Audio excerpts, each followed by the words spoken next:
Now the second category of these organisms are the slime molds, which are called as the consumer decomposer protists. They are found in both terrestrial, aquatic habitat, and they grow on decaying organic matter. So a rotten wood, maybe rotten leaves, such type, or rotten fruit, flowers and all, they are the one on which these organisms are found. They are also known as the fungus animals because they grow as slimy mass of protoplasm, and they share characteristics of both fungi as well as animal. Cell wall is absent in the case of slime molds, and remember they are amoeboidal in their organization of body, phagotrophic in nature, and they are of two types, acellular and cellular. Now those which are not made up of number of cells, remember they form a colony type of thing. So those which are made up of a single cell structure and carry large number of nuclei, free nuclei inside, are called as acellular slime molds, also called as the myxomycetes. And those which are made up of colonization of many single cell bodies together joined to form a colony, they are called as acrasiomycetes. Let's quickly talk about how they are different from each other. So the myxomycetes, which are also called as acellular slime molds, they are diplontic in their life cycle, and they have a wall-less mass of multinucleate protoplasm, and their body is called as plasmodium. Remember, this plasmodium is not that malaria causing parasite, it is a different term. And they are covered with a slimy layer, and they creeps or glides over the decaying organic matter, and their mode of nutrition is holozoic. And for example, Phycerium, and they show gametic meiosis because they are diplontic in their life cycle. So definitely when gametes are formed, gametes will be formed from diploid adult by the process of meiosis because gametes are haploid. Now the second type of slime molds are the cellular slime molds, which are also called as acrasiomycetes, and they have the haplontic life cycle. So definitely if they have haplontic life cycle, their gametes are formed by mitosis, but their zygote undergoes meiosis. So they have uninucleate haploid amoeba-like cells which aggregate, which come close to form a colony into a structure called as pseudoplasmodium. So in the case of acellular, we call them as plasmodium. In this case, they are called as pseudoplasmodium, and they are also called as communal slime molds because it's a colony type of thing, also called as gray, also called as slugs, and their mode of nutrition is phagotrophic, example Dictyostelium. Now the last type of protists are the protozoan protists, that means the animal type of protist. Now the protozoan protists are microscopic single cell organisms of varied shape, and they are free living commensal or parasitic, causing parasite which causes disease. Their body is covered with a pellicle. I just told you pellicle on the last page also, or they may carry a shell. Their locomotion is with the help of flagella or with the help of cilia or pseudopodia, or otherwise there is no locomotory structures. Their mode of nutrition is heterotrophic. That means they can be parasite, they can be holozoic, or they can be saprobic, that means just like fungus. And then asexual reproduction occurs by binary fission, by multiple fission, or by budding.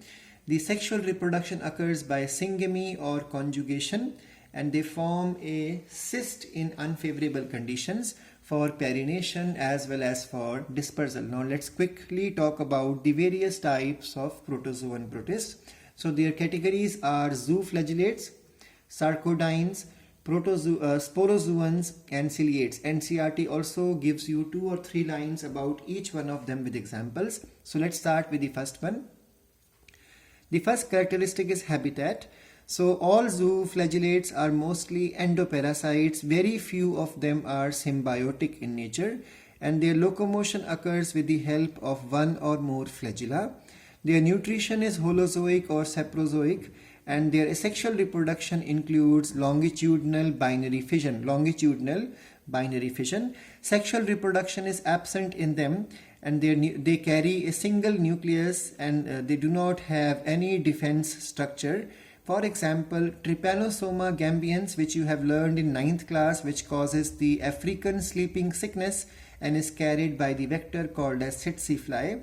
In the same manner, Leishmania donovani, which causes Kala Azar, is carried by the vector called as sandfly.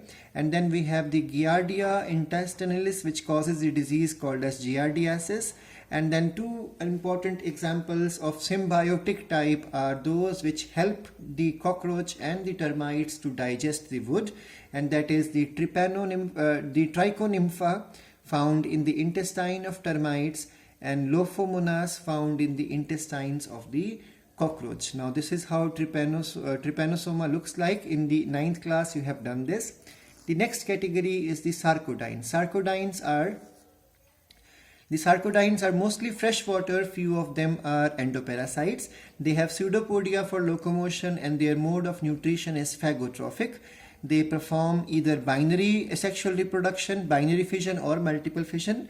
And sexual reproduction is present in few, and it involves a simple fusion called as syngamy. And then they are either uninucleate or multinucleate, and they do not have any organ of defense. Example, amoeba proteus. Example, entamoeba histolytica, which causes the disease called as amoebic dysentery. And then this is the diagram of amoeba, which you have learned in the junior classes. Next category is the sporozoans.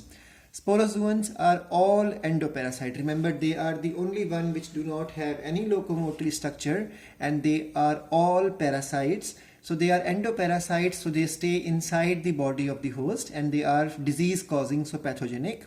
They do not have any locomotory organ. They are parasitic in mode of nutrition and perform multiple fission. There is no binary fission, only multiple fission. And their sexual reproduction is called gamogony. This will come in detail in 11th, 12th class also. Then they have single nucleus. They do not have defense organ. And then example is Plasmodium malariae, which was discovered by Leveron in 1880. And its role of mosquito to carry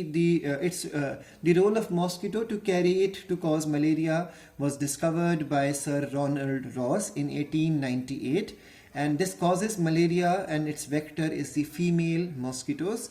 The last one is the ciliates. Now ciliates are mainly marine and found in freshwater also. Few of them are parasites, endoparasites. They have cilia for locomotion, holozoic nutrition, transverse binary fission, and they perform sexual reproduction by conjugation. They carry two nuclei, one big and one small, macronucleus and the micronucleus, so dimorphic nuclei. They have defense organ called as trichocyst. Example, paramecium. The diagram you have already learned in the 11th